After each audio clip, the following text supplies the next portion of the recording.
The cut on your leg looked stupid 2 days ago. A scrape from a nail you didn't see while moving a barricade. You washed it with whatever water you had left, slapped a torn t-shirt around it, and moved on. Now it's 4 in the morning. Your sheets are soaked. Your skin feels like it belongs to somebody else. You peel back the cloth, and there it is.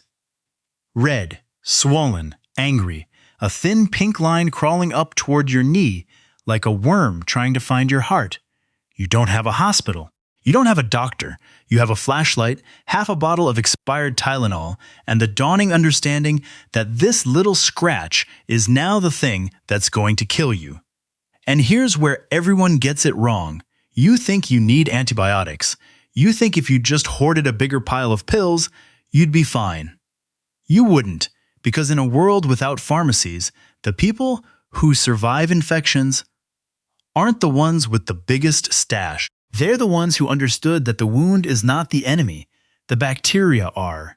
And bacteria are dumb, hungry, and beatable if you know what you're doing in the first hour, not the third day. So pour yourself something warm and stick with me, because what's coming next is the kind of knowledge that used to live in barns and battlefields long before pharmacies existed.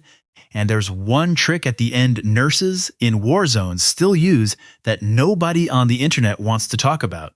We'll get there. Let's start with the antagonist. Infection is not some mysterious force. It's an invading army. Staph, strep, E. coli, Clostridium, they're squatters. They land in the warm, wet real estate of your wound, set up shop, eat your tissue, and pump out toxins. Your body sends white blood cells to fight back, which is why you see pus, which, by the way, is just the corpses of 1,000 tiny battles. The redness, the swelling, the heat, that's not the infection. That's your immune system showing up to the war. The trick to surviving a grid-down infection is to give that immune system a fighting chance before the bacteria outnumber it 10,000 to 1. Because once they hit your bloodstream, you have hours, not days.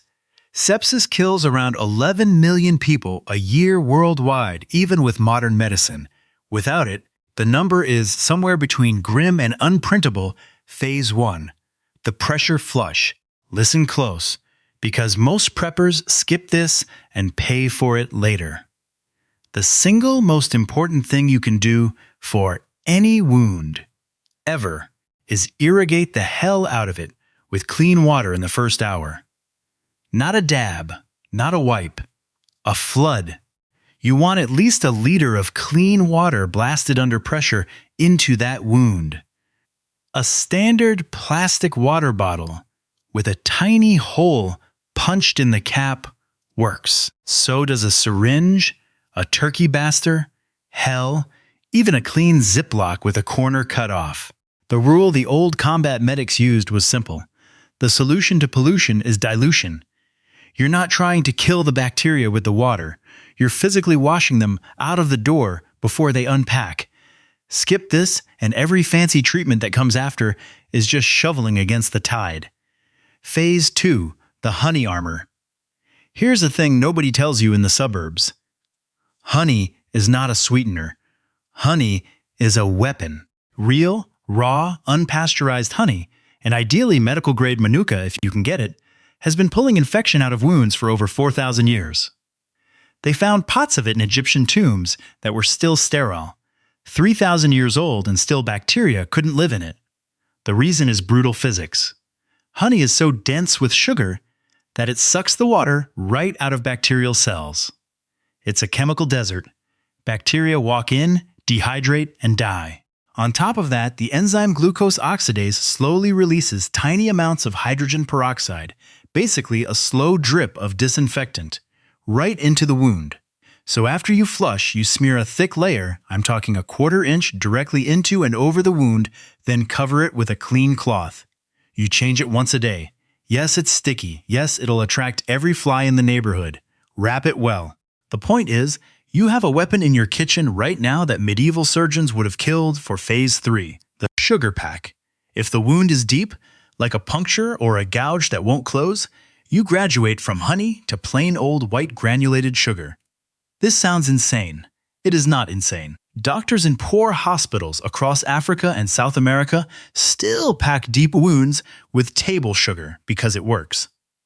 Same principle as honey, just more aggressive. The sugar pulls fluid out of the tissue and out of the bacteria, dropping the local water level so low that nothing microbial can survive. Pack it in until the cavity is full. Cover it. Repack twice a day. The wound will start producing a syrup as it pulls moisture out, which sounds gross because it is gross, but you are watching infection lose the war in real time. Now, before phase 4, a quick interruption from your friend with the flashlight. If you're still here at this point in the video, you're already smarter than 90% of the people who think they're prepared. And frankly, a like and a subscribe costs you nothing but might save somebody you love a finger or a foot one day. The algorithm hides this kind of information by default. You can fix that with one click. Okay, back to the trenches. Phase 4.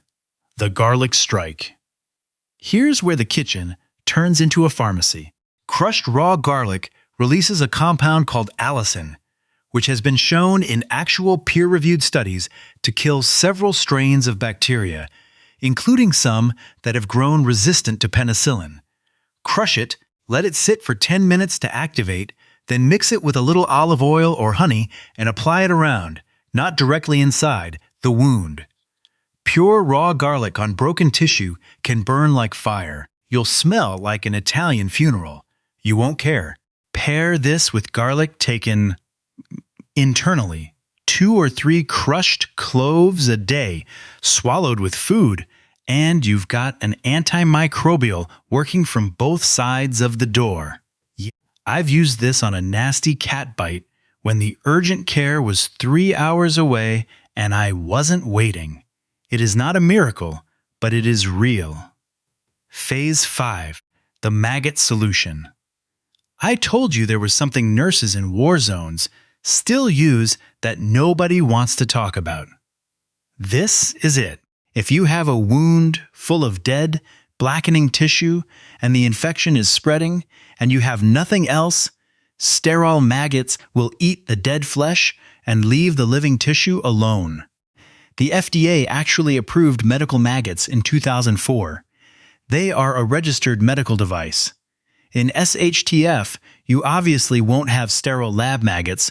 You'll have to improvise, and you'll need to research this carefully before you ever attempt it, because non-sterile maggots can carry their own infections.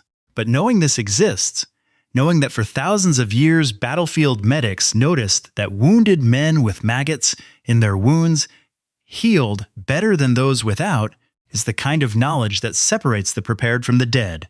Old hands in field medicine have a saying that's worth tattooing on your brain. The body heals itself, your only job is to stop interrupting it. Phase 6. The stockpile you probably got wrong. Now let's talk about the actual antibiotics. Yes, you should have some. No, more is not better. The mistake people make is hoarding random pills they can't identify.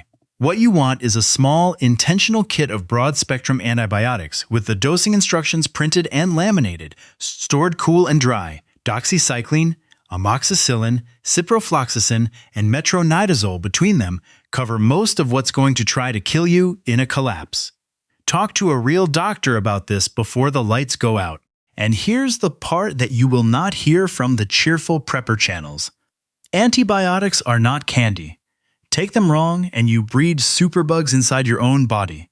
You finish the full course every time, even when you feel better on day 3.